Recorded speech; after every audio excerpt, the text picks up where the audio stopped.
السلام علیکم صاحب، وعلیکم السلام ورحمۃ اللہ وبرکاتہ۔ سب خیریت سے ہیں؟ الحمدللہ، اللہ کا فضل ہے۔ میں آپ سے نکاح کے بارے میں کچھ سوالات پوچھ سکتا ہوں؟ جی بالکل پوچھیے، کیا ہیں آپ کے سوالات؟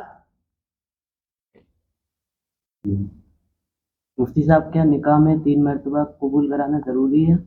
جی یہ سمجھا جائے، یہ 3 مرتبہ قبول کرانے کو ضروری سمجھتے ہیں۔ قاضی جب لڑکے سے اس کا نکاح پڑھاتا ہے، یعنی دولہا سے اجازت لیتا ہے، تو اسے کہتا ہے 3 مرتبہ اجازت لیتا ہے، وہ 3 مرتبہ کہتا ہے قبول ہے قبول ہے۔ یا اسی طریقے سے جو گواہ اور وکیل لڑکی سے دلہن کے پاس جاتے ہیں اور اس سے اجازت لیتے ہیں، تو اس سے بھی 3 مرتبہ کراتے ہیں۔ حالانکہ شریعت میں 1 مرتبہ قبول کرنے سے نکاح ہو جاتا ہے۔ 3 مرتبہ قبول کرانے کو ضروری سمجھنا اور 3 ہی مرتبہ سے اگر کوئی کم قبول کرائے تو اس کا نکاح نہ سمجھنا، یہ بے دینی کی بات ہے۔ عجیب بات ہے کہ 3 مرتبہ ہم نے یہاں پر نکاح میں 3 مرتبہ کو لازمی سمجھا، جہاں پر کیا ہے 1 مرتبہ بھی کافی ہے، 3 مرتبہ ضروری نہیں۔ اسی طریقے سے طلاق میں بھی بعض لوگ سمجھتے کہ طلاق 3 مرتبہ کہنے سے ہی ہوتی ہے، یا تو اس لیے وہ 3 تک فائرنگ کرتے رہتے ہیں، طلاق طلاق طلاق طلاق۔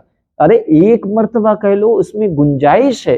اگر کسی بدم شوہر نے اپنی بیوی کو کہا میں تمہیں طلاق دیتا ہوں، تو یہ طلاق جو ہے اب عدت کے دوران 3 ماہواری کے دوران شوہر کو یہ اختیار ہے کہ اپنی بیوی سے تعلقات قائم کر لے، اس کا نکاح باقی رہے گا۔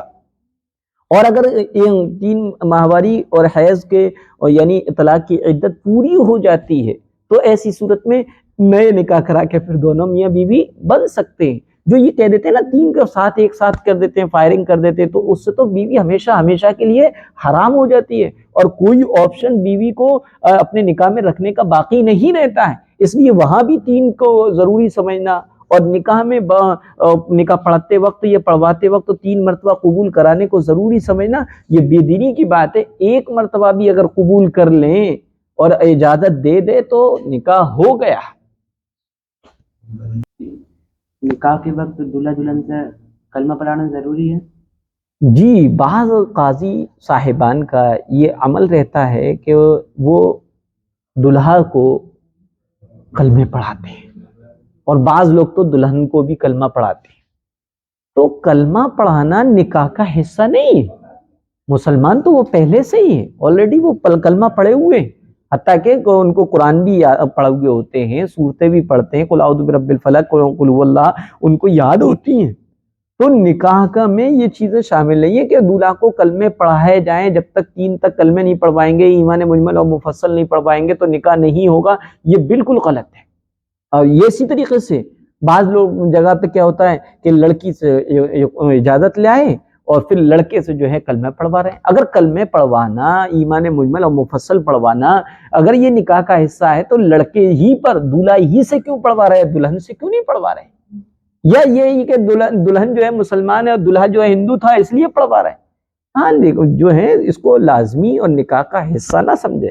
ہاں یہ دیکھ لے کہ اگر کوئی بندہ ایسا ہے جو دین سے بہت دور ہے، جانے انجانے میں زندگی میں کبھی اس نے کوئی کلمات ایسے کہے ہوں گے جس سے اس کا ایمان چلا گیا ہوگا، تو برکتاً اس وقت کلمہ پڑھوا دیا جائے تو اس کی اجازت ہے۔ لیکن ہوتا کیا ہے کہ جو ہے ہم نے ایک چیز شامل کری کہ نکاح کے وقت دولہا سے کلمہ پڑھواتے ہیں، اور صحیح تلفظ وہ عربک تلفظ نہیں کر پاتے، تو وہ کہتا ہے، قاضی کہتے ہیں اشہد واللہ، وہ کہتا ہے اچھل واللہ، وہ کہتا ہے اشہد واللہ، وہ شی نکالو، ایسا لگتا ہے جیسے اس کو قرآن کریم پڑھوایا جا رہا ہے، نکاح نہیں پڑھوایا جا رہا۔ پھر کیا ہوتا ہے، جو دولہا کے فرینڈز جو سرکل ہوتا ہے، جو اس کے پاس بیٹھا ہوتا ہے، پھر بعد میں اس کی انسلٹ کرتا ہے، اس پہ تو کلمہ بھی نہیں پڑھایا جاتا، اس پہ کلمہ بھی یاد نہیں ہے، قاضی صاحب کلمہ پڑھا رہے تھے، اس کو کلمہ بھی نہیں ہوا۔ یہ ذریعہ بنا ہے ایک مسلمان کی ہتک اور بے عزتی کرنے کا، یہ جو قاضی صاحب کا کلمہ پڑھانا۔ اللہ کے رسول صلی اللہ علیہ وسلم نے فرمایا کعبہ سے کی حرمت سے بڑھ کر ہے ایک ایمان والے کی عزت۔ لہذا لکھا ہے کہ اگر کوئی انسان کسی ایمان والے کو یا کسی کی بے عزتی کرتا ہے تو گویا کہ اس نے اتنا بڑا گناہ کیا کہ خانہ کعبہ کو گرا دیا۔ اس لیے جو ہے کلمہ اگر پڑھوانا ہے تو ٹھیک ہے، قاضی صاحب پڑھوائیں، دولہا پڑھ لیں، لیکن یہ بھی ضروری نہ ہو۔ یہ سب کے سامنے پڑھواتے ہیں تو اس سے بیچاری کی بے عزتی کا سامنا ہوتا ہے اس کا، تو لیکن یہ یاد رکھا جائے کہ کلمہ پڑھانا نکاح کا حصہ نہیں ہے. اگر بغیر کلمہ پڑھائے بھی اگر کسی قاضی نے نکاح پڑھا دیا تو نکاح ہو جائے گا. نکاح کے وقت جو دولہا انگلیوں میں سونے کی انگوٹھی پہنا ہوتا ہے وہ اتارنا ضروری ہے؟ جی بہت اچھا سوال ہے. عام طور پہ یہ سمجھا جائے کہ سونا پیارے آقا حضرت محمد صلی اللہ علیہ وسلم نے فرمایا میری امت کے مردوں پر سونے کو حرام کیا گیا. سونا پہننا ہی نہیں ہے، نہ چین نہ رنگ نہ کچھ بھی نہیں پہننا ہے، نہ شادی کے بعد نہ شادی کے وقت نہ کسی پروگرام میں فنکشن میں جاتے وقت سونے کا پہننا مرد کے لیے منع ہے، گناہ ہے. لیکن ہمارے یہاں پر دیکھا گیا ہے کہ شادی کی تقریبات ہوتی ہیں تو دولہے میاں 4-5 رنگیں ہوتی ہیں، انگوٹھیاں ہوتی ہیں سونے کی، اور سونے کی انگوٹھی وہ پہنے ہوئے بیٹھے ہوتے ہیں. جیسے قاضی صاحب رجسٹر بھر کے ان کو نکاح پڑھواتے ہیں تو ان کے دوست اور یار ان کے احباب وغیرہ کہتے ہیں یہ سونے کی انگوٹھی اتار لو، تو دولہا میاں اپنے انگلیوں میں سے جو سونے کی انگوٹھی تھی وہ اس کو اتار کے رکھ رہے ہوتے ہیں. تو یاد رکھیے گا کہ اگر کوئی سونے کی رنگ اگر دولہا کے ہاتھوں میں ہے وہ پہنا ہوا ہے اور نکاح پڑھا دیا گیا تو نکاح ہو جائے گا، کوئی حرج کی بات نہیں. لیکن سونے کی انگوٹھی پہننا یہ نکاح سے پہلے بھی منع ہے، نکاح کے بعد بھی منع ہے، بلکہ زندگی میں بھی سونا مرد کے لیے ہے ہی نہیں. سونا مرد پر حرام ہے. لہٰذا اس کو نکاح کے قبول ہونے کے وقت اس کو اتارنا اگر غلط سمجھتے ہیں تو اس کا پہلے سے پہن لینا یہ صحیح کیسے ہو سکتا ہے؟ جو پہلے سے اگر صحیح ہے تو نکاح کے وقت کیوں اتارا جا رہا ہے؟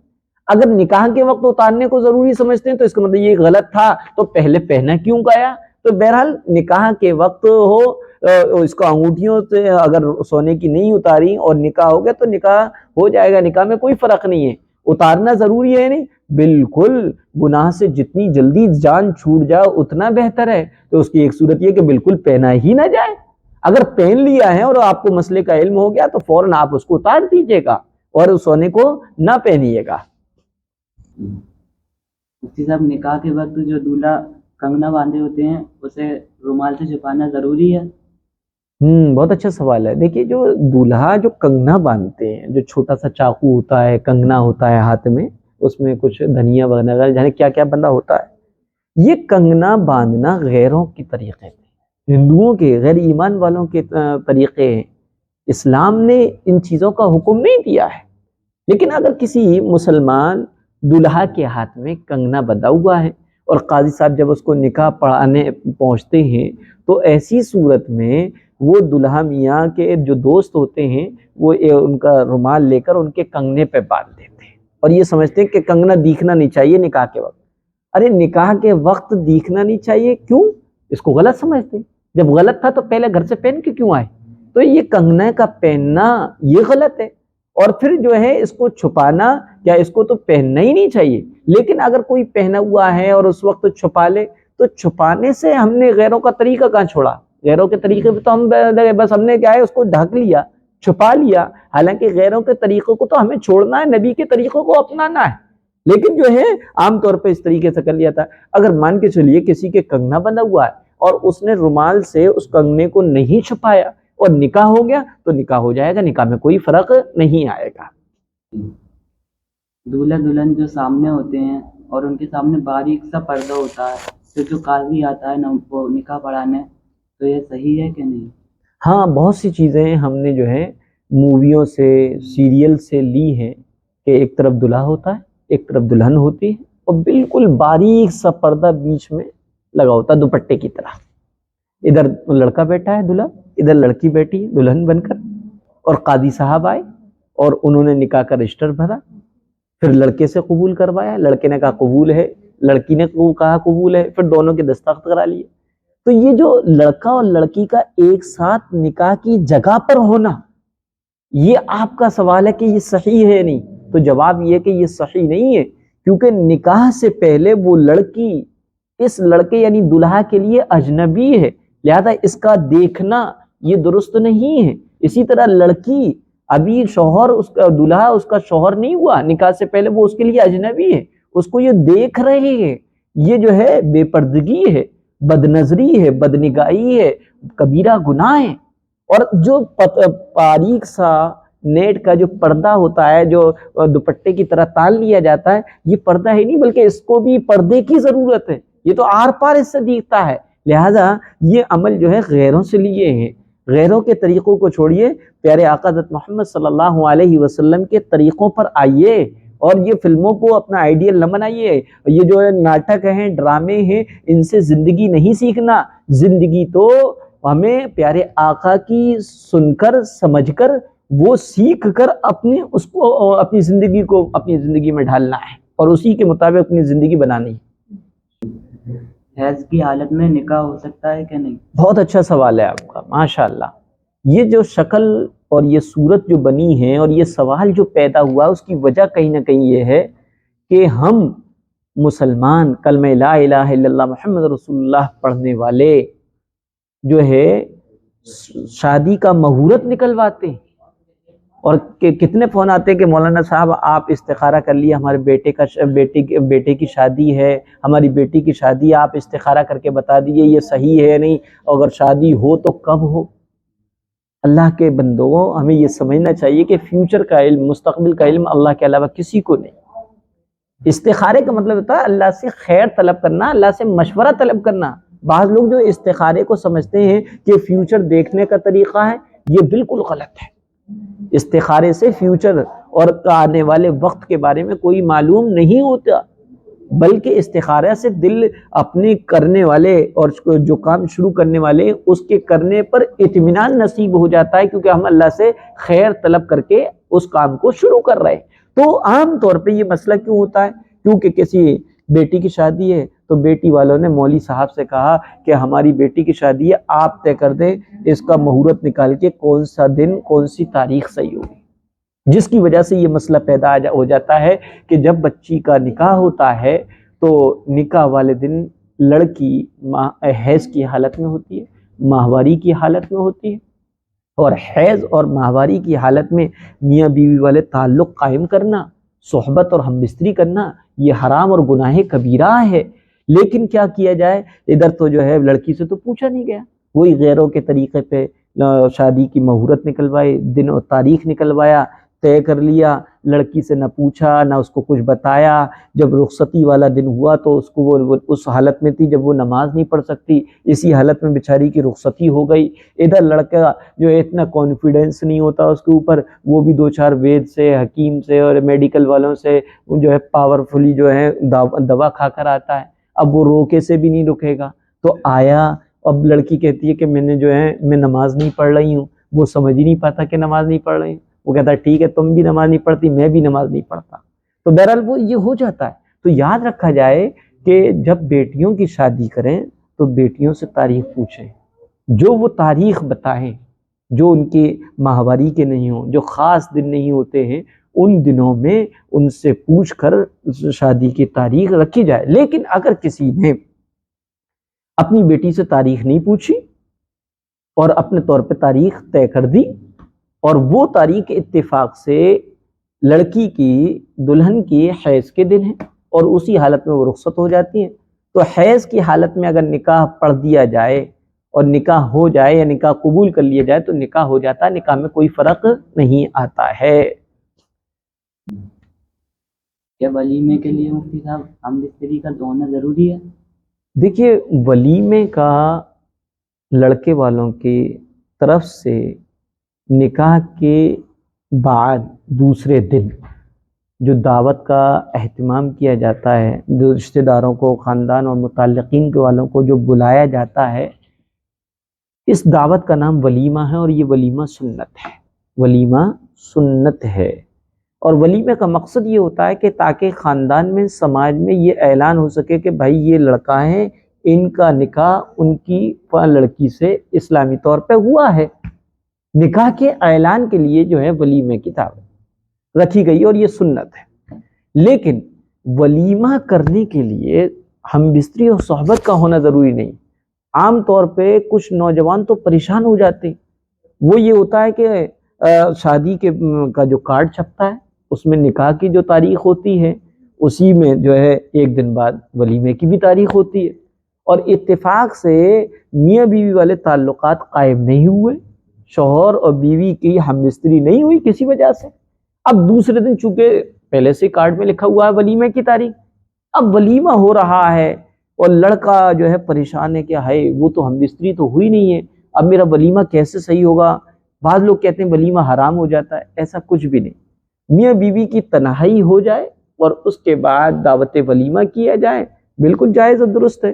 ولیمے کے لیے میاں بیوی کا صحبت یا ہم بستری کرنا ضروری اور لازمی نہیں ہے، بغیر صحبت اور ہم بستری کے بھی ولیمہ ہو سکتا ہے، بس شرط یہ ہے کہ میاں بیوی تنہا ہو گئے ہوں اور پھر اس کے بعد دوسرے دن جو ہے ولیمہ کا اہتمام کیا جائے، یہ سنت ہے اور ولیمہ ہو جائے گا، اس میں کوئی حرج کی بات نہیں ہے۔ مفتی صاحب پہلے نکاح ہو جائے پھر اس کے بعد میں رخصتی ہو جائے، یہ صحیح ہے کہ نہیں؟ جی بالکل صحیح ہے، سنت بھی ہے۔ ہم عائشہ رضی اللہ تعالی عنہ ہماری ہم سب کی ماں ہیں، امہات المومنین میں سے ہیں، اور پیارے آقا حضرت محمد صلی اللہ علیہ وسلم کی 11 بیویوں میں سے یہی ایک پہلی بیوی ہیں جو کنواری تھی۔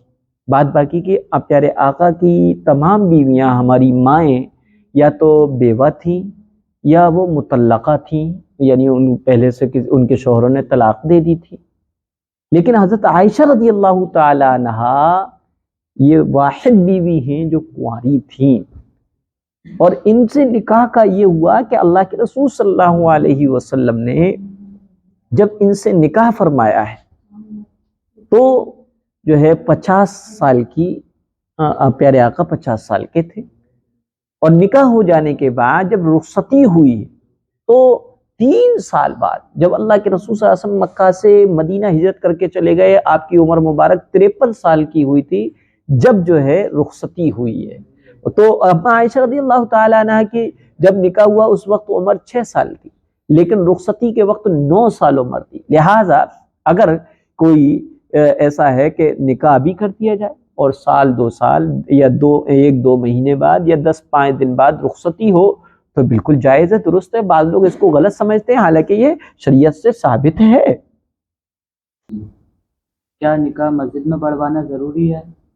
نکاح مسجد میں پڑھوانا تو ضروری نہیں ہے، لیکن پیارے آقا حضرت محمد صلی اللہ علیہ وسلم نے فرمایا اپنے نکاحوں کو مسجد میں کرو، کیونکہ مسجد میں نکاح ہونے سے یہ ہوگا کہ دوست و احباب، رشتہ دار، تعلق والے اور اس بستی اور محلے والے تمام لوگ شریک ہوں گے، اور جو ہے نکاح میں جتنے زیادہ لوگ ہوں، جتنی زیادہ تشہیر ہو، یہ مطلوب ہے، جتنی زیادہ پبلسٹی ہو سکے، یہ جو ہے اصل مقصد ہے، اور مسجد میں یہ مقصد مکمل طریقے سے حاصل ہو جاتا ہے، اس لیے مسجد ہی میں نکاح کروانا چاہیے۔ اور مسجد میں ہونے کا مطلب یہ کسی بھی